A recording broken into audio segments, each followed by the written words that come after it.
You can keep believing and saying, like everybody else does, that all politicians are the same, Democrats, Republicans, it makes no difference. But there is no time in history when Republicans have ever plotted and schemed around the precepts set forth by the United States Constitution that devise what the government is made of, how its legislators are elected, and how its basic structure of government. The Constitution is just inconvenient to the Democrats, who seek ultimate power and a one-party rule for decades to come.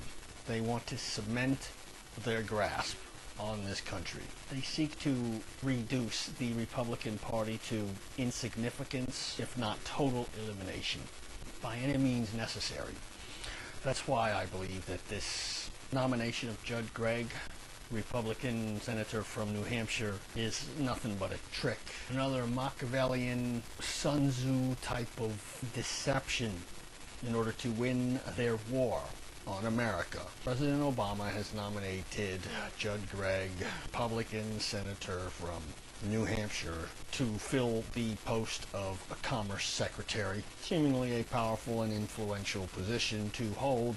In order to do that, he will have to vacate his Senate seat, which right now really is of utmost importance to the Republicans. Because if the Democrats can get Judd Gregg out of there, and then the Democrat governor of New Hampshire appoints a Democrat to the Senate to replace Judd Gregg from the state of New Hampshire, or if the senator that will replace him is even less conservative than Judd Gregg is, then the Democrats can have a filibuster-proof majority where they'll be able to pass through all of their bills, like this $825 billion Porculus plan that the Republicans have been successfully holding up in the House thus far, and it all stems on offer at Judd Gregg to get him out of the Senate so they can hurry up and vote for this package and approve it, so the Democrats in the Senate will have their supermajority and they'll be filibuster-proof, and nobody will be able to stop this big giant labor union payoff package from happening, and thusly they'll be able to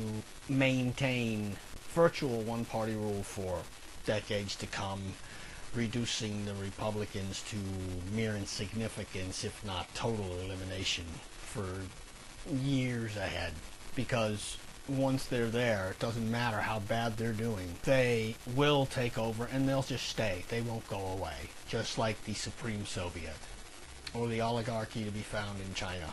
And what if they know already Judd Gregg's background and we don't know it, that there's some skeleton in his closet somewhere back there, like the other nominees of Obama? The Treasury Secretary Tim Geithner had a tax problem, doesn't know how to do TurboTax, didn't pay his taxes for 4 years. Now Tom Daschle as the Health and Human Services, is it?